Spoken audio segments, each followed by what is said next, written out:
Well, I am so tired of when the baby's crying, we get her to shut up, be quiet, and go to sleep. But somebody decides they want to disturb us.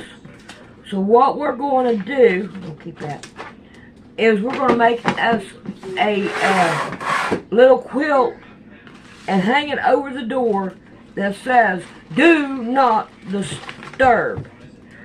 Alright, let's see what we can do about finding our letters and all that other good stuff.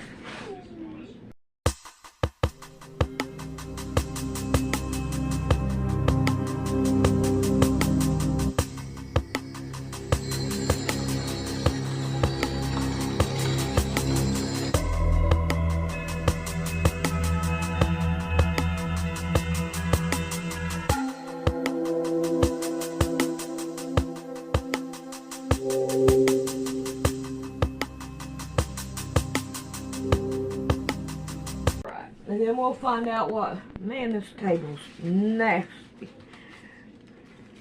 I need to wash this table off first. Alright.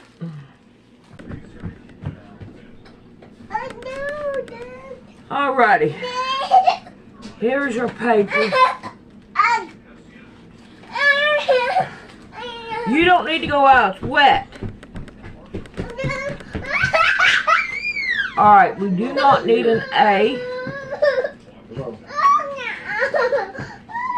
or a V.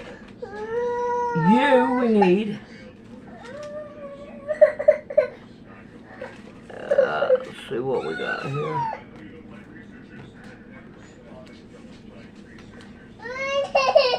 Okay. O.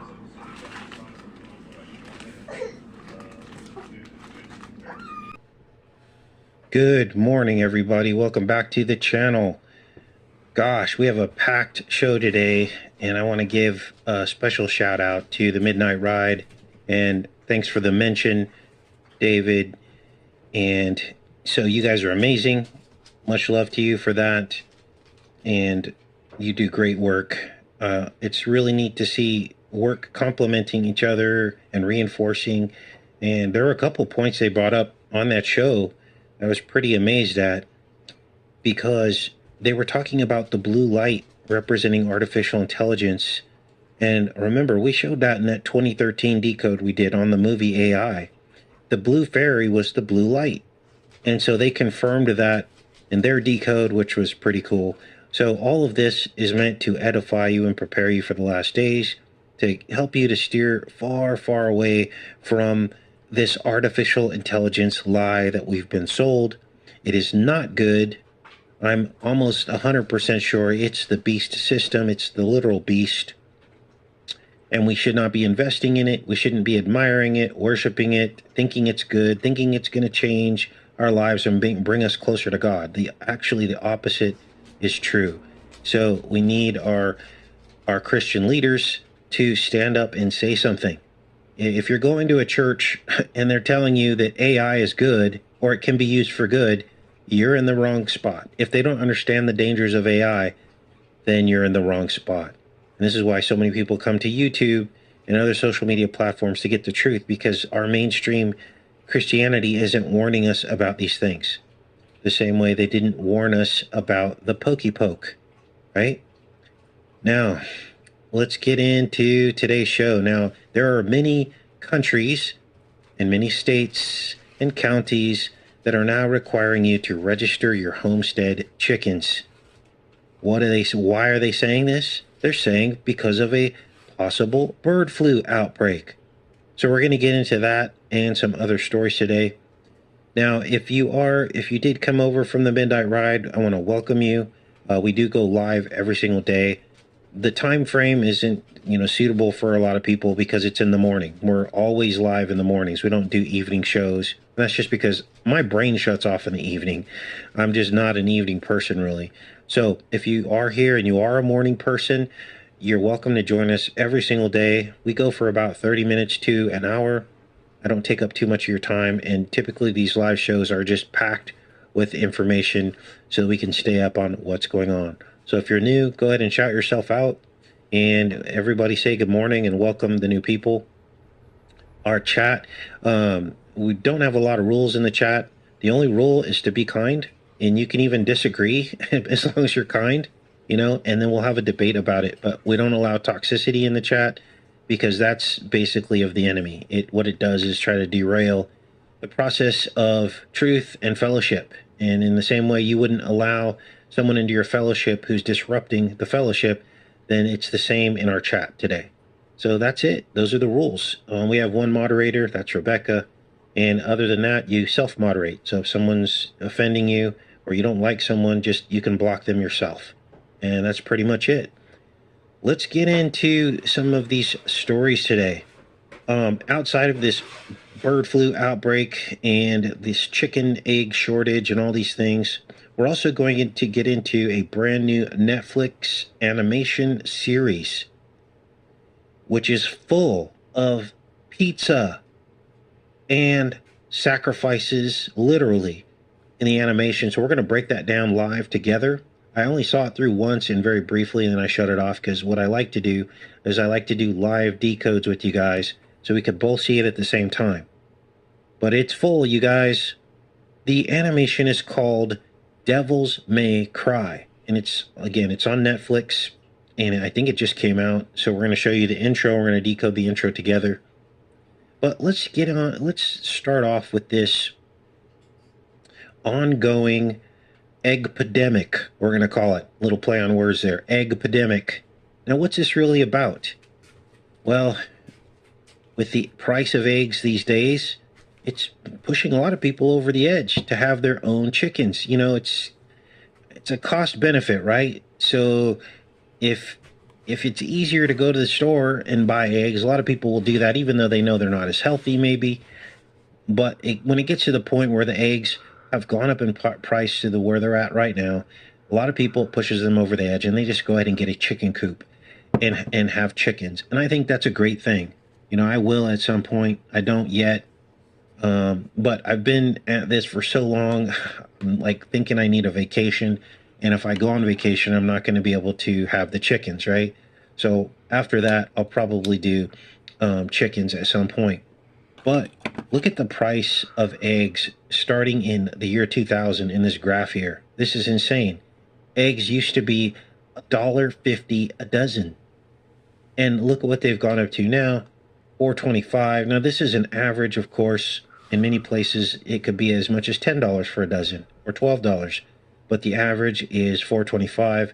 It peaked in December 2022. This is only current to 2022. So now it's probably even double this. So this is not good. This is not good. Now, what's this all about?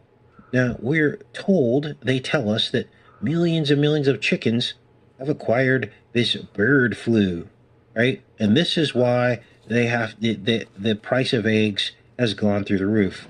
Look at this. This is $9.39 for a dozen eggs. Let's see. This was in New York. $6.84 in the Midwest. $8.35 in California. So we're told that millions of chickens had to be destroyed because of a bird flu. And we're also told that, it could jump species into humans. And there are I think there were a couple reports of where they're claiming that this jumps species into humans. But what if there's something else at play here? Because we like to read between the headlines, don't we? We don't just take the headlines at face value.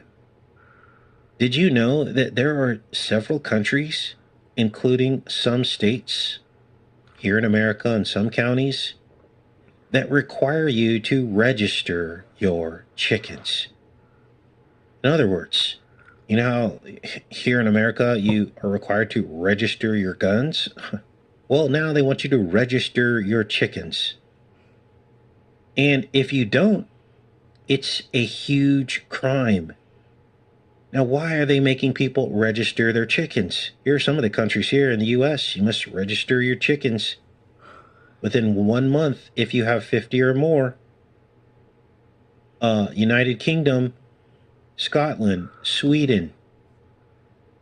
Where else? Wales also, I found, that requires you to register your chicken. And Ireland, I don't know if I listed Ireland on here. Ireland as well. So, and it's a stiff penalty if you don't do this. So, right here in the good old freedom-loving United States of America, they want even control of your homestead chickens. Now, the reports that I found were like North Carolina, Maryland, and one of you mentioned your county in Minnesota, because a lot of this is regulated by the counties. As it sits now, there is no federal law that requires you to register your chickens, but I can imagine that that's coming. Unless we stand up and are aware of the problem and resist it and look out for any kind of, legislation or local ordinances that are basically out to vote. So we have to stand up against this. This is why I'm trying to raise awareness with this. So I did this poll. The poll is, if you haven't seen it, is your county a county that requires you to register your chickens? Now, right now, probably about 85% of you, according to the poll, most of you have probably already chimed into the poll, 85% of you have said that there is no ordinance or law that requires you to register your chicken. But even 15% of you that said yes, that's troubling here in the United States. It's very troubling.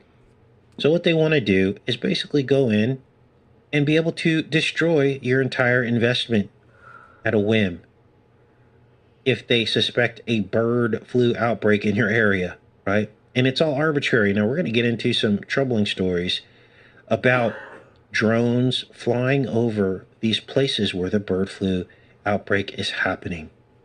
And that suggests something far more ominous is going on. And we'll get into that a little bit later. But let's end this poll here. So it appears as though most of you do not have an ordinance, but 15% to me is even too high. Let's see what the results of the poll are here. So about 148 of you voted. So thank you for that. Now, let's get into some more of these other stories. We do like to keep it light as much as we can on the channel with all the craziness going on. So I thought it was time for a little bit of comic relief. What else is going on? Well, apparently they're now saying they've identified this helicopter pilot in this collision. Okay, now this is interesting. This is a game changer. The helicopter pilot was this woman, and all of this stuff is being reconfigured right now in our reality. If you're a woman, if you're black, or any kind of minority, and unfortunately they've lumped in this whole LGBTQ thing, and I think the reason why they did that is because the way these people work is it's a controlled demolition. So they'll set these things up to fail. They'll insert, it's CIA 101. This is what they do. They insert chaos into a situation, knowing that that's the way they're going to infiltrate and bring it down. And so this is what they've done. And so now we have the woman that was in the pilot seat of the Black Hawk helicopter. Let's read this. This is important, you guys. The controlled demolition of society. Now, the real attack isn't on people of color. It isn't on LGBTQ people. It isn't on women. It's on what it means to be human. And the end game here, I truly believe, they're basically dismantling humanity that they built. They built our society this way, didn't they?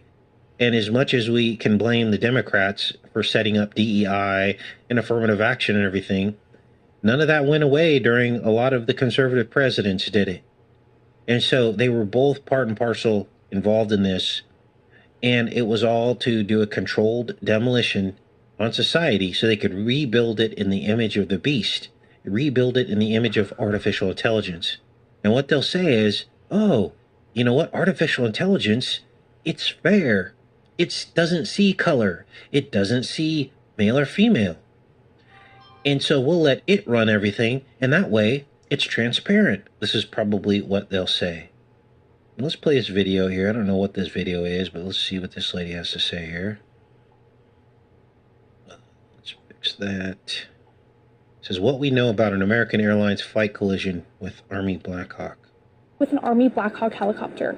Here's what we know so far about the deadly crash. Officials confirmed there are no survivors, and the search was made more difficult by the river's near freezing temperatures and low visibility. The crash occurred when the American Airlines plane flying from Wichita, Kansas to D.C. attempted to land at Reagan National Airport around 9 p.m. and collided with the Black Hawk helicopter that was carrying 3 people. The helicopter came out of Fort Belvoir, Virginia, and the Army is currently investigating the incident. Officials did not say what led to the collision, but noted that the helicopter and plane were following standard flight patterns. Several figure skaters returning from the U.S. Figure Skating Championships in Wichita, Kansas were on the flight, according to U.S. figure skating officials. Additionally, Russian figure skaters Evgenia and Vadim Nomov were on board the crash plane. They won the World Championships in Paris figure skating in 1994 and had reportedly lived in the United States since 1998, helping to train young figure skaters. Travelers and residents were left shaken by the crash, which led Reagan Airport to pause flights until at least 11 a.m. this morning. For more information on this developing... Okay, that told us absolutely nothing that we didn't already know.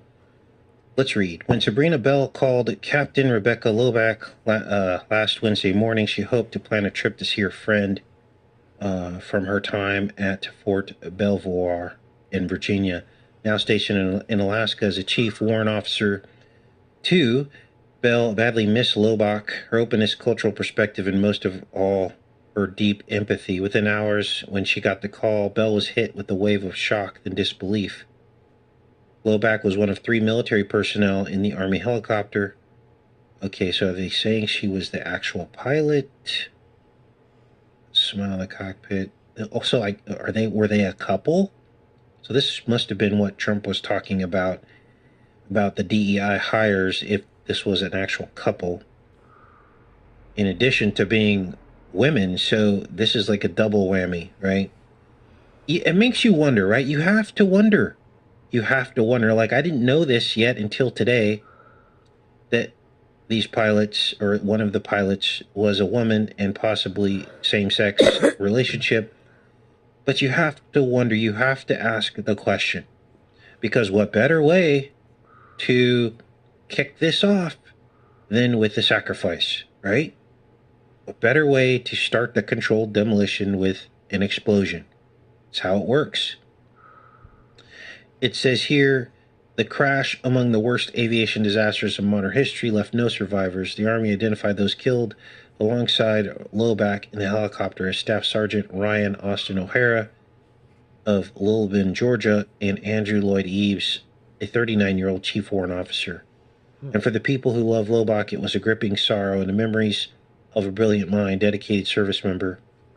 Loback, a 28-year-old aviation officer assigned to the 12th Battalion, was the only female pilot on the flight. So, yeah, notice how they start the story off with her love story, right? Wow. So, there's something afoot here. There's something afoot. Now, we had covered just a couple days ago this ice skating connection and how weird this was, that Tonya Harding, the day of the crash, 10 hours before it happened, Tonya Harding started a social media account and posted, and everyone was shocked because of her appearance. Apparently she's aged quite a bit and looks much different than she did during the Tonya Harding, Nancy Kerrigan ice skating attack. And then, after the event happened, Nancy Kerrigan was interviewed as well about the collision. So, what's going on here? We've got a before and after.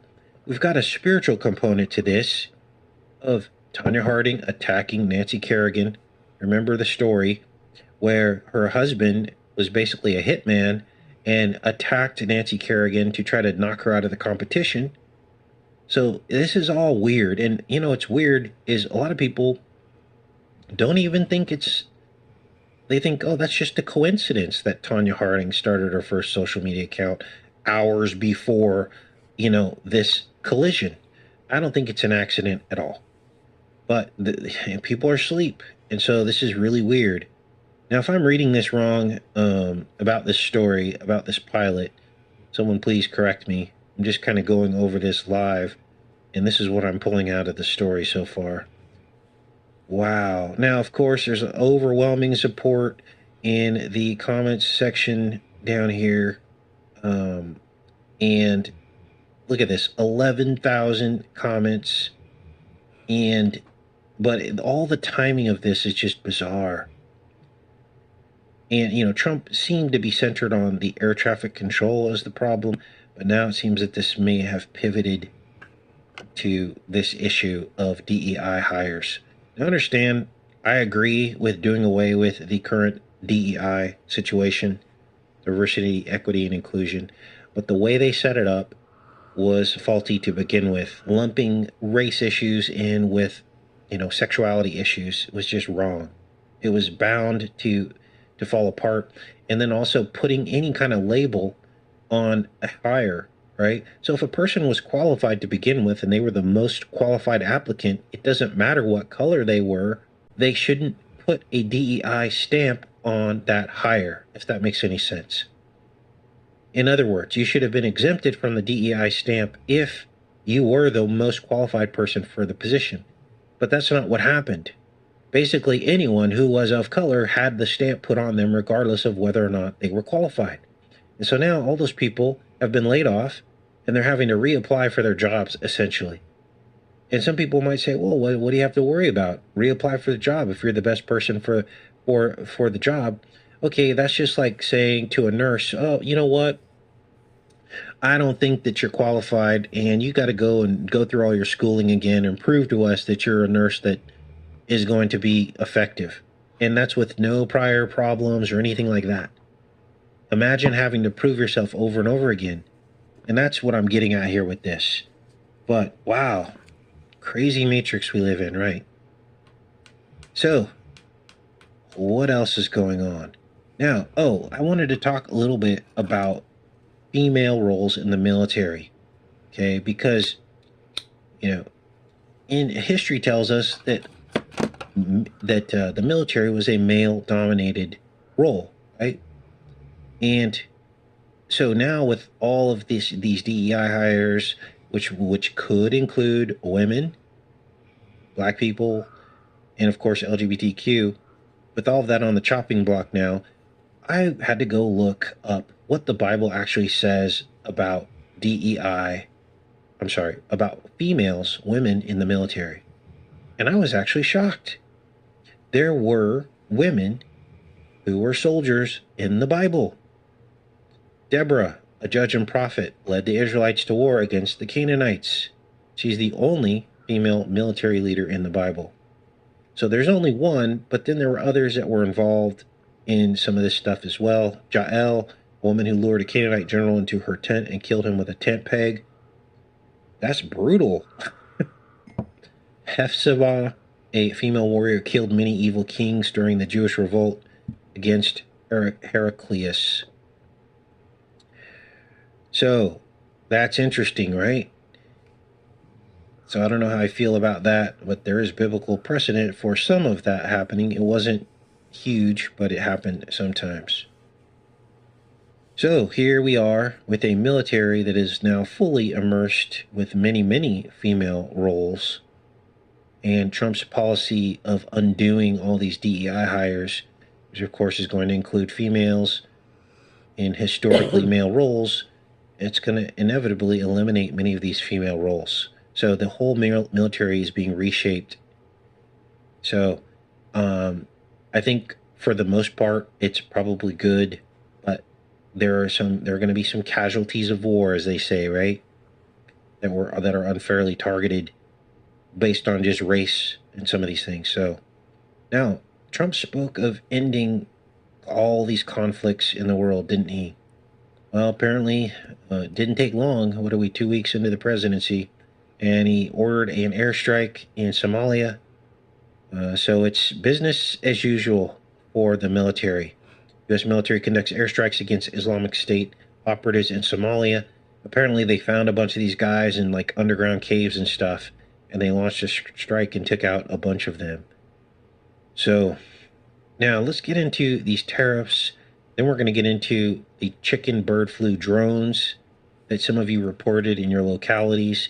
And then we'll decode this trailer. So what's going on with the tariffs? Well, Trump is now admitting that he posted on Truth Social, so this is not fake news, he posted on his own account that there could be pain that we have to go through with these tariffs. A lot of people tried to say Trump is attached to Project 2025. Oh, no, he isn't, Casey. No, he isn't.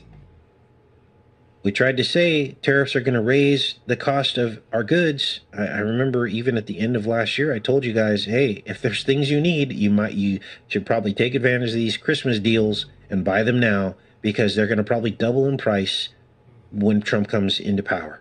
And that's absolutely what they are saying is happening. And now Trump is backing away, and he's now saying, yeah, there might be some pain. But then he says there might not be either. So mixed messaging. Here's the quote. This will be the golden age of America. Will there be some pain? Yes, maybe, and maybe not. So the door is wide open. The future is uncertain. And this is where we're headed, you guys.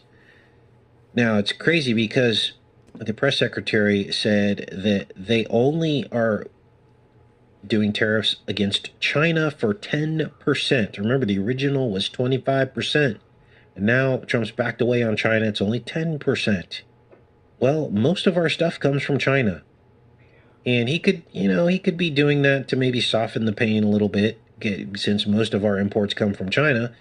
And he doesn't want to make too many waves and have all of our stuff go up from China and have people mad at him. So maybe that's why he backed off from the Chinese tariff. But the rest of the tariffs that they levied were like 25%. Let's play this. Let her tell you.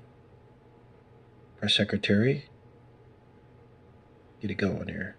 The president has made a decision on the Canada and Mexico tariffs that they won't actually be implemented until March 1st. I was wondering if you could confirm that and talk through some of the president's thinking. I saw that report and it is false. I was just with the president in the Oval Office, and I can confirm that tomorrow, the February 1st deadline that President Trump put into place at a statement several weeks ago, continues. The president will be implementing tomorrow a 25% tariffs on Mexico, 25% tariffs on Canada, and a 10% tariff on China for the illegal fentanyl that they have sourced and allowed to distribute into our country. Sure. Thanks, Caroline. Can you get... I don't understand how a tariff on China is going to make them stop sending fentanyl to the U.S. One of the most important differences between the left and the right is how each regards the role and the size of the government. Unless Trump believes that the government is responsible for sending the fentanyl. You see what I mean? Is he trying to force China's hand to make them crack down on fentanyl exports? Well, the track record is, it's like the pot calling the kettle black, right? If we can't control our own border to have this stuff come over, then how are we going to expect China to control their border from it exporting from their country? That makes absolutely no sense to me. Okay? We have drug trafficking across our border. I mean, yeah, Trump is saying that he's cracking down on it, and I believe that that's possible. I believe it may be harder for people to get cocaine, for instance, given all the attention that's on the border. But we'll see how this shakes out. I think a lot of this is just posturing, and I don't think anything really is going to be done about this. And unfortunately, consumer, us, are going to be the ones to suffer. Now, let's get into these chicken drones. Now, this is shocking. These are local TV stations, and one of you sent me these two links. Officials investigate increased drone activity near Indiana bird flu outbreaks. This is not good, you guys. This is not good. Now, remember Trump just came out and said, oh, the drones that appeared over New Jersey under the Biden presidency, they were all legal and authorized by the FAA, and they were used for research and other things. He left it wide open, said they were basically perfectly legal. So, he knows.